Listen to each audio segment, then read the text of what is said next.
My name's Erik. I'm going to talk to you a little bit about self-publishing, both with and without WordPress.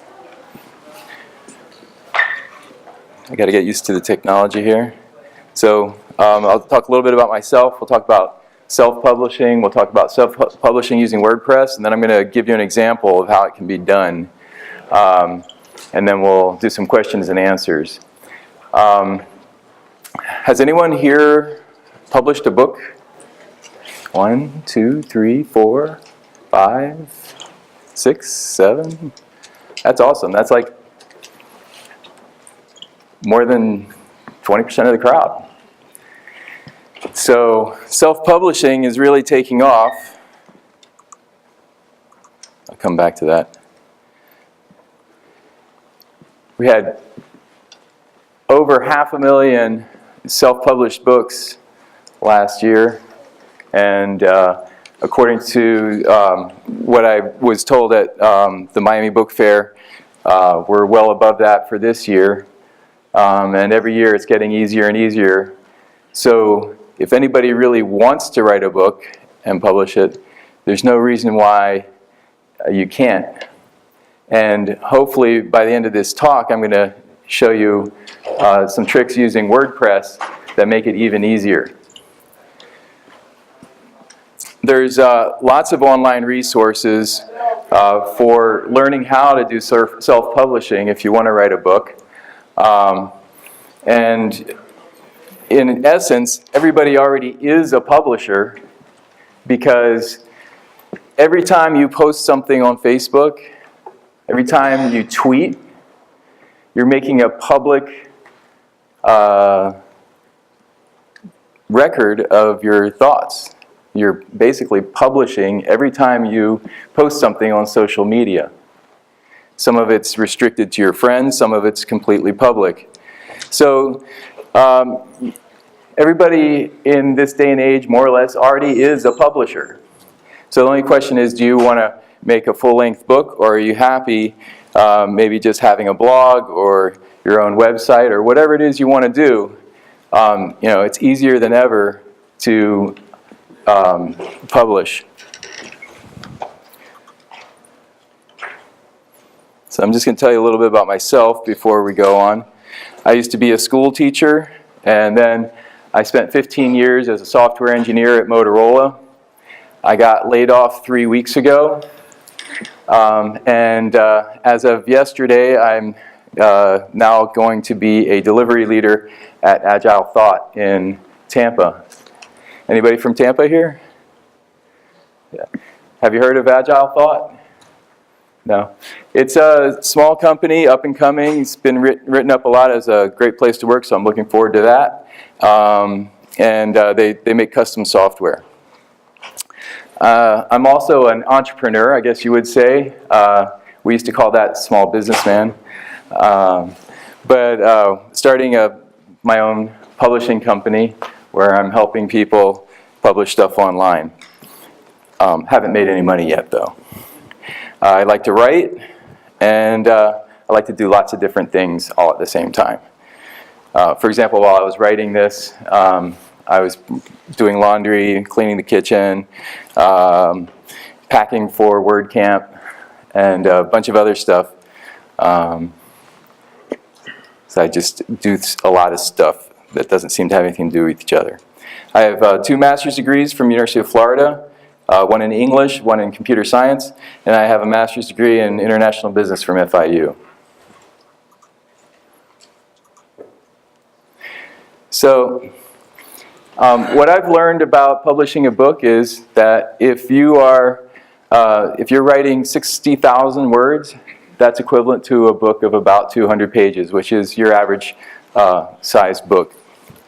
And so if you check your email list, I went to my sent emails. I have 15,000 emails that I sent in the past 10 years. So if you say maybe each email is an average of 20 words, which is really pretty low, but let's just say that, for example, that's 300,000 words. That's the equivalent of 5 novels. So it just goes to show that if you just stick to something long enough, you will end up with the final product. Most writers, or what I've learned from some writers, is that 1,000 words a day is sort of a goal. Every day they write 1,000 words. And so that means in 60 days you've basically got a full-length book. Now, obviously there's more time for that needed for editing and so forth. And so I wouldn't count on having a novel ready in 2 months. But in theory, that's doable.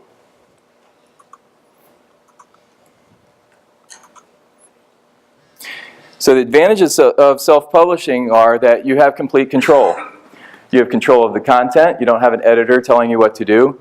You have control over the schedule. You can take your time or go quickly. You don't have anybody breathing down your neck about when it's going to be ready. You decide the format. They're saying that a lot more experimental works are coming out now because they don't have to get approved by some big publisher. They just self-publish and see something new. You can keep more of the profits depending on how you do it. If you use, I put an asterisk by that because if you use like Kindle publishing, you don't keep very much of the profits. Has anyone done that? I heard some laughter. 70%. You keep 70%? Yeah, it was over $2.99 to $9.99. Okay, because I'd heard that for some they take they take over 50%. Well, they do if you're doing the 99 books. You only get 35%. Yeah. So again, depends on how you do it. Some people get discovered through self-publishing. One example is Amanda Hocking. She wrote 17 novels in her spare time, just sort of on the side, and then decided to start publishing them. She published 9 ebooks and then sold 1 million copies in a year. And then she became so well known that the St. Martin's Press went ahead and signed a traditional book deal with her for $2 million. So that's just one example of how you can get found by self-publishing. The publishing industry in general is sort of trying to figure out what to do with self-publishing, and a lot of times what they do is they look for people who are getting some traction on their own, and then they'll evaluate them and then try to bring them into a contract. Some self-publishing resources. If you for ebooks, Kindle Direct Publishing is very easy, as just uploading a Word file and adding a cover. CreateSpace allows you to create paperback or hardcover versions. Print on demand means that you don't actually have to send something to the printer and have like 100 or 1,000 copies printed. You just have a print on demand where somebody orders a book. CreateSpace will print it for you and send it to that person. I did that with a friend of mine's book. There was absolutely no delay. And then, you have the exact date of printing is the day you ordered it. There's a company called ACX, also owned by Amazon. CreateSpace is owned by Amazon as well, and so is Kindle. And there you can publish audiobooks. And then there's other similar services, Lulu, Smashwords, Blurb. Does anybody have like a favorite one that they think is better than the others? Are you using Kindle, I guess? Currently I'm doing, but I have my own publishing company through Lightning Source. Oh. I do that. Lightning Source is a good one? Yeah, if you do your own. On your own ISBNs and do your own everything for that. Okay. Barnes & Noble also has one, Nook Press. Okay, Nooka Press? Nook Press. Nook Press, okay. Reading device. Yeah. I didn't list them all here because really, I wanted to get through to the WordPress stuff, but I at least want to try to give everybody a chance to talk about it. There's a new book out by Guy Kawasaki. I don't know if you've heard of him. He's the guy who wrote Rich Dad, Poor Dad. A long time ago, he became very rich and very famous and does a lot of self-publishing. You see him on LinkedIn doing articles all the time. And he published this book called Ape, which is author, publisher, entrepreneur. It's supposed to be a good resource. So, how about WordPress? There's lots of resources out there for using WordPress to publish. A great blog by Sarah Gooding is How to Self-Publish a Book with WordPress. And she explains how you can use different services to do that, different plugins. Let me see if the link will work.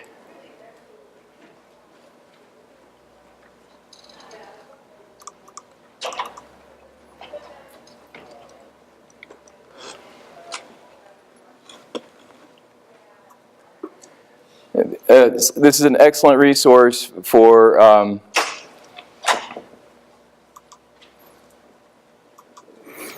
learning about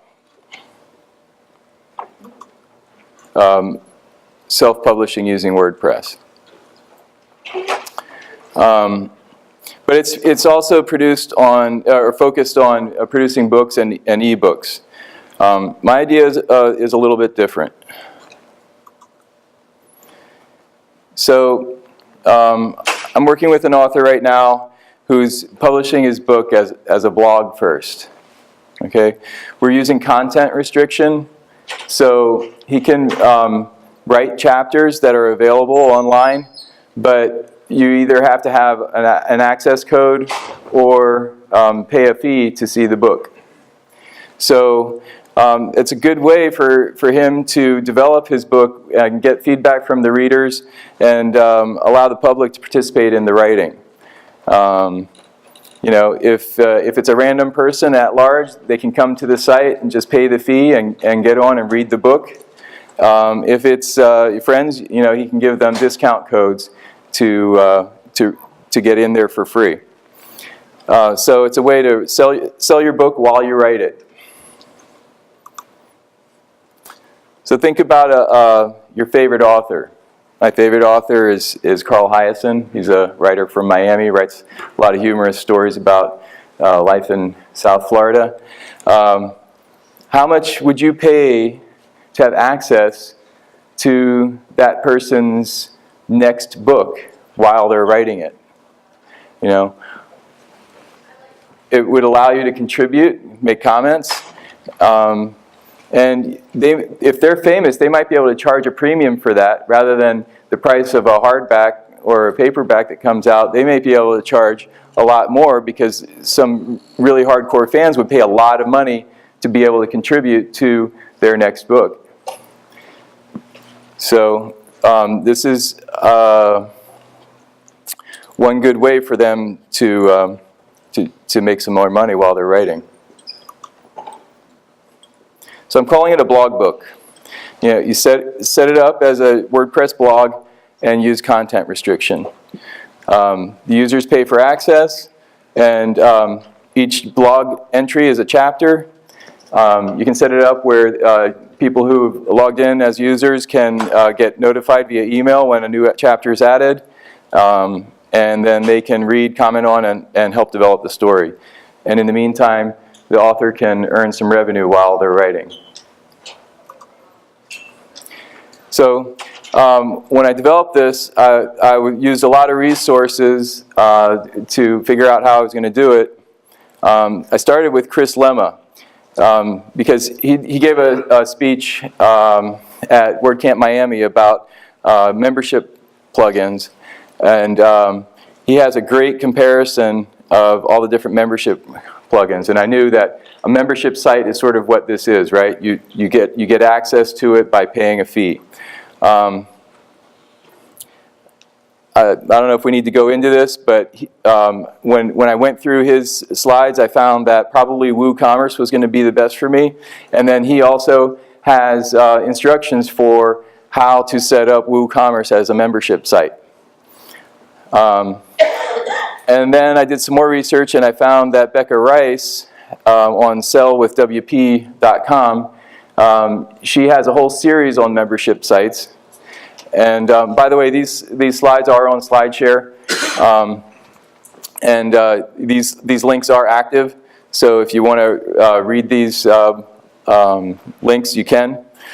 And she gave other instructions for how to set up WooCommerce as a membership site, which was actually easier than the way Chris was mentioning to do it. But then at WordCamp Tampa, I found out about easy digital downloads. It was Syed was talking about it, and since I had heard of Pippin Williamson, he was at the last two WordCamps in Miami and Orlando last year. I got interested, and it turns out that Easy Digital Downloads is by far the easiest one to use. Really easy to install, easy to manage. It's got lots of theme support and lots of extensions.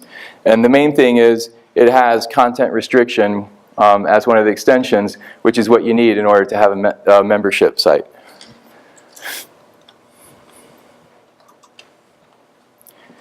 So this is the blog book called Serendipity Happens, and I wanted to show you a little bit how it works. If you're interested in looking further at it later, you can use this discount code, WCORL, in order to gain access for a month.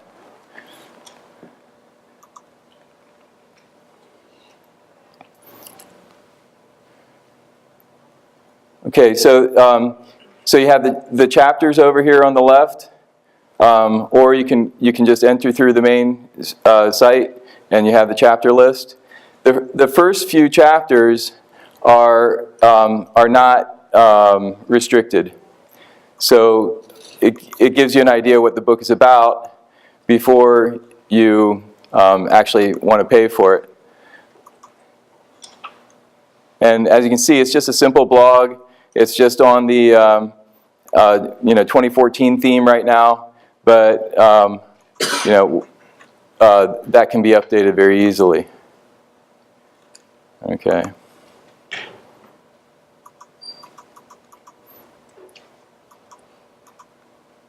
So now chapter 5 is restricted, and all of these chapters are actually restricted. So in order to gain access, you have to either choose a monthly or a yearly subscription. So if you choose a monthly subscription, we're charging 99 cents for that. It's $4.99 for the full year if somebody's really interested. But you just click on purchase, and then you check out. And by the way, make sure you're logged in before you do this, which I don't think I am, so let me go ahead and log in first. Forgot I'm on a different computer now.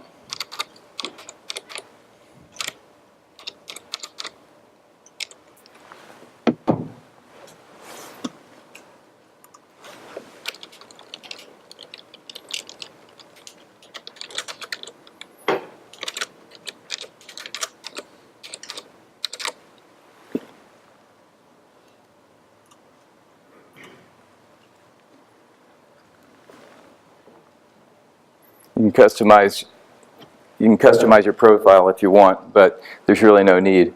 So again, if you want to go ahead and purchase a membership, you can either click on the chapter and do it the way I did it, or you can go to the subscriptions. And if I didn't already have something in the cart, this in the cart, it would say 99 cents right now. You can see it's $4.99 for the 1-year access. And then you can go to checkout. And this is all provided by Easy Digital Downloads, by the way. I'm going to show you how simple this is in just a second. So 99 cents, and we have a discount code. And this is also something provided by the plugin. Well, you can set up the discount codes. You see it took off the 99 cents.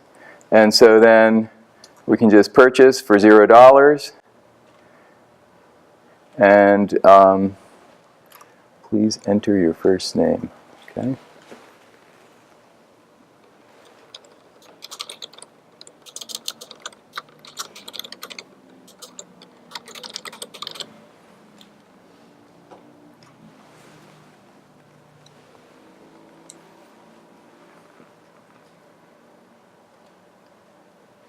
Okay, so we got that. And now if we go back to chapter 5, we have access. Okay, so you can see that this is actually very simple to use from the user perspective, and very effective for the author, that he or she is not giving away the content for free. And then, you know, if I'm reading and I want to make a comment, since I'm a logged in user, I can make comments, and then the author will see them. Anybody who's reading it will see them, right? Now, I can log in as an admin, and let's just log out. And then I'll show you the plugins. Is anybody here familiar with Easy Digital Downloads? A few people?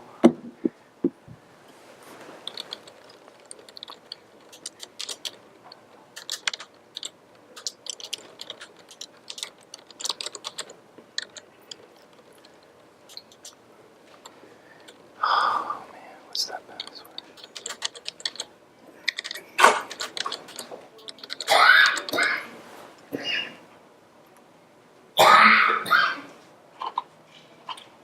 Okay, so now you can see for the plugins, very little here.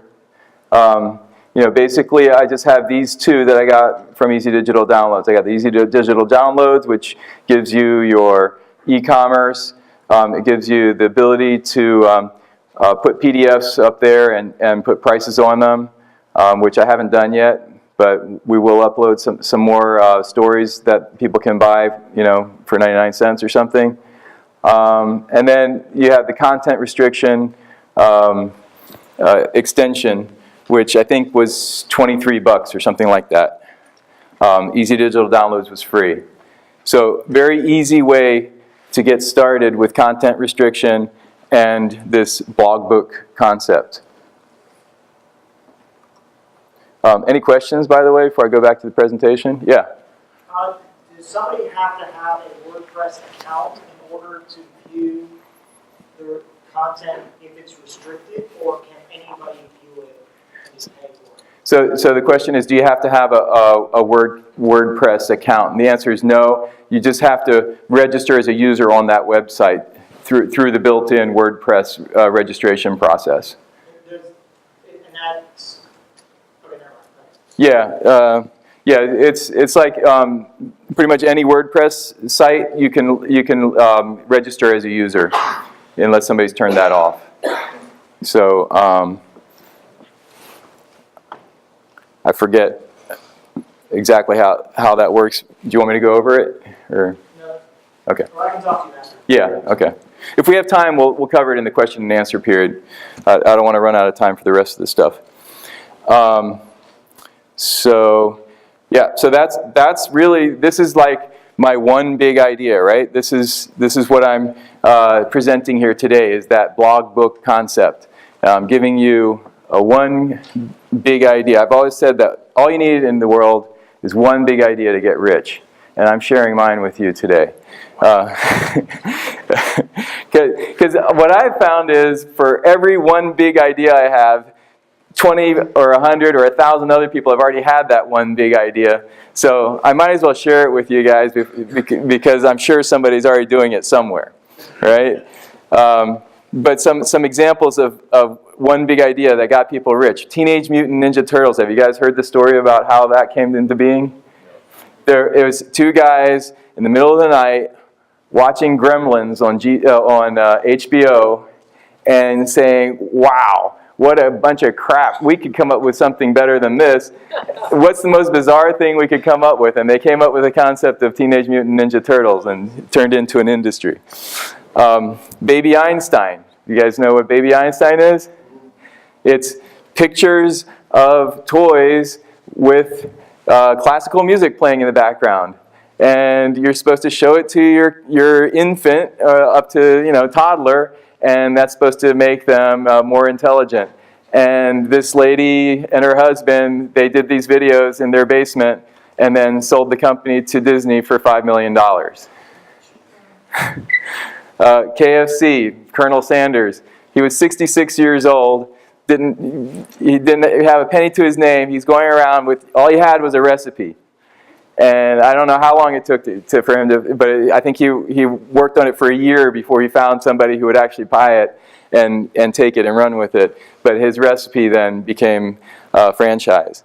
All you need is one jingle, a gadget, or a book that becomes popular, will pay you over and over and over and over again throughout your life. You know, so you just need that one big idea.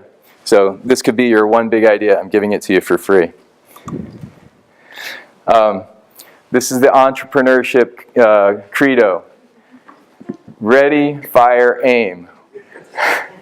Okay?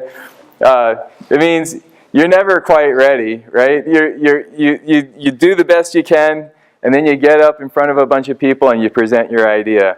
Or you open your store and you hope that it works. You can't be too worried about the details. You just make it work as you go along.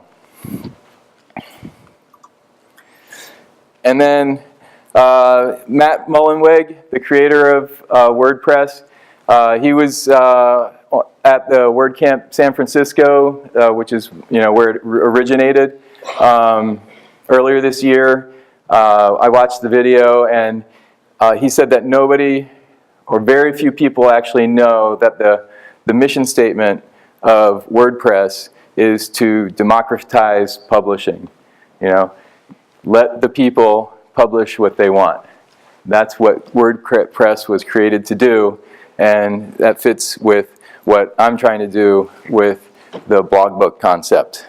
When I go to the writers' conferences at the Miami Book Fair, the publishers, they're scratching their heads, pulling their hair out, trying to figure out what to do to take advantage of self-publishing, because it's just turning the whole publishing industry upside down. But really, it's just an evolution of democracy, right? We all have a voice, and we're all able to express it. We're all publishers. So that's what WordPress is really all about. There's my Twitter handle, my email, and my company website. If you ever go there, you'll see it's very poorly designed. I don't have a degree in design, so if anybody wants to help me with that, I'd be open for suggestions. Okay. So that was the talk. Are there any questions besides the one about the users? Yeah, go ahead. Oh, okay. Yeah. I was just wondering, did you consider making the blog book a non-paid model and then selling the final product? And if so, what made you choose charging for it in the building phase? Yeah, that did occur to me, and I still am not convinced that it's a good thing to charge, because I know, sort of the concept of a lot of companies on the internet is give it away for free and then make money in other ways, right? Like either with advertising or whatever.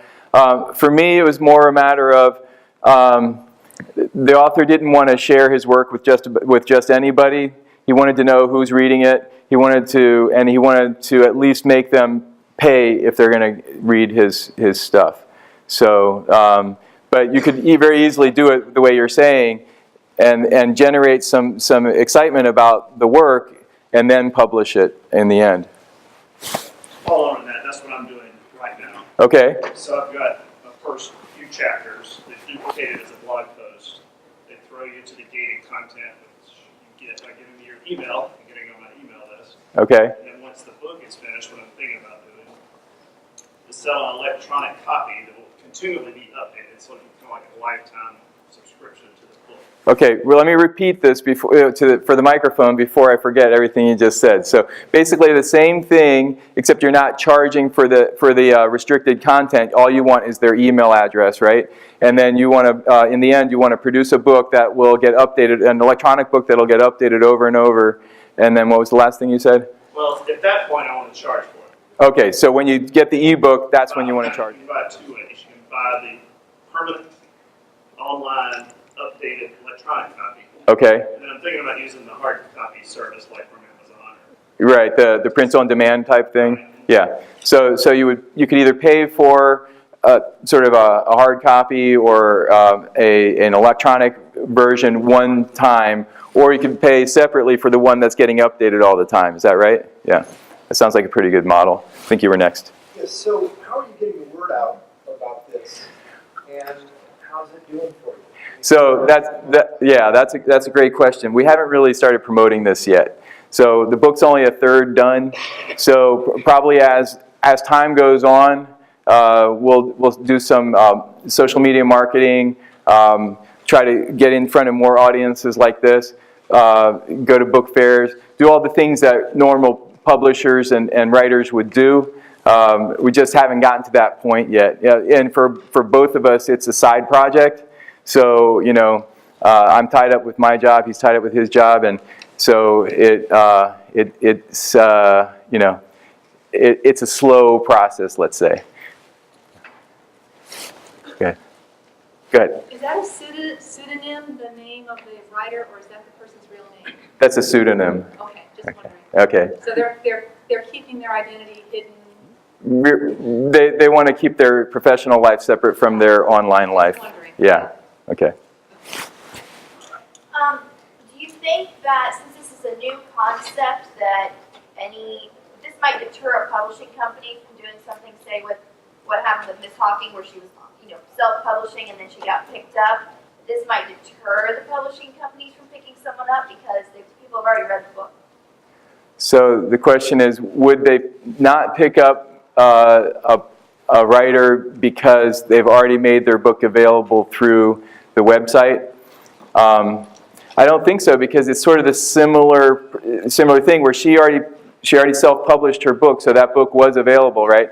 Sort of the same thing. This book is available even before it gets published. It's really just a way of generating some noise and getting some feedback. I like your concept, but I'm thinking, let's say that I sell to 10 people at $5 each, I've made $50, but now all of them have 10 comments, and am I to write with consensus? Have you... Yeah, so the question is, how do you deal with all the comments? And that's really going to be up to the author, how much they want to use or not use the people's comments. And the author, just like with any social media, can really let the people know either up front or as they make their comments that, yeah, I'm really busy right now, I'm not going to have time to deal with this right now. But I will get to your comments at some point, or, yeah, that's a great comment, I'm going to include it, please give me your contact information besides your email so I can put your name on the book. That kind of, it'll really be up to the author how they use the platform, right? Any other questions? Yeah. This has to, basically, it's a good idea to get out as many formats as possible. Yeah. So that's my strategy, but say you've been self-publishing, it's a digital book. Yeah.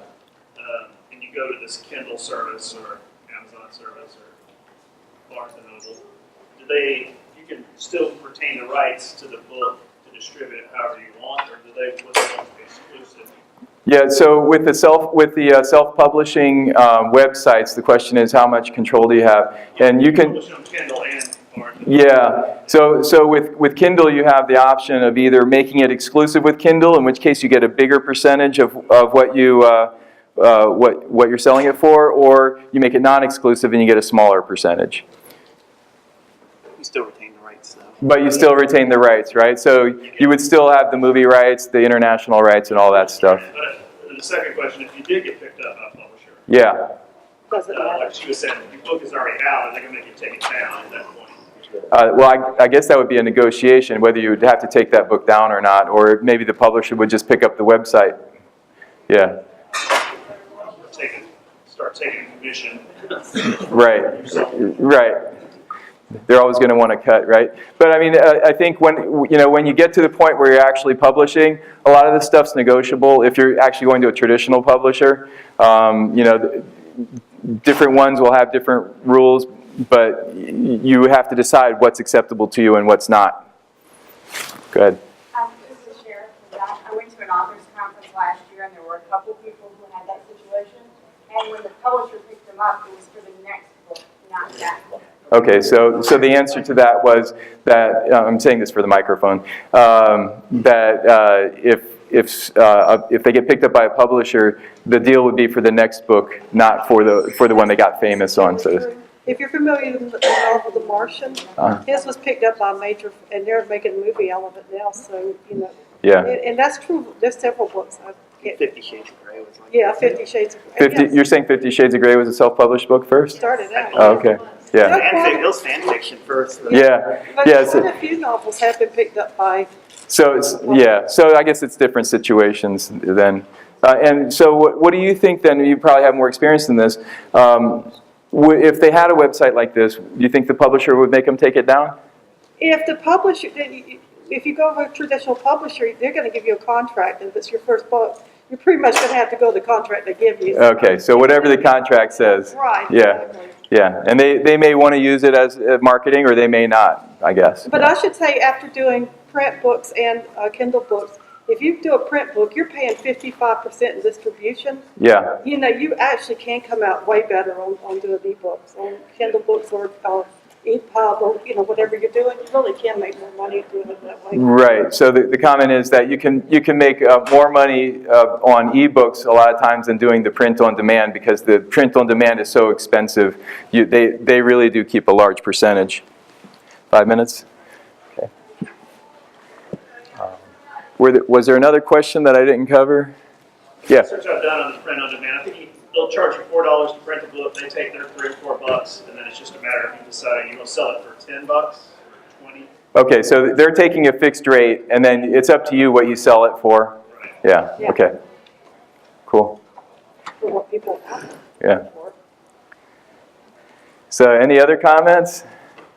I would add, it's not just for fiction and nonfiction. There's some specialty outlets out there for other kinds of special books like graphic novels and role-playing game books. There's one website called Drive-Thru RPG I see that lets you both digitally and print on demand publish like role-playing game materials, and they have like affiliates for like card games and graphic novels as well. So the comment is that it's not just for novels and nonfiction. It's for all kinds of different things that can be published online. I know I heard you mention fan fiction. My daughter is 13, and she really doesn't read anything else. And what is fan fiction? It's kids or even adults writing stories online and sharing them with each other, and oftentimes using characters created by other authors.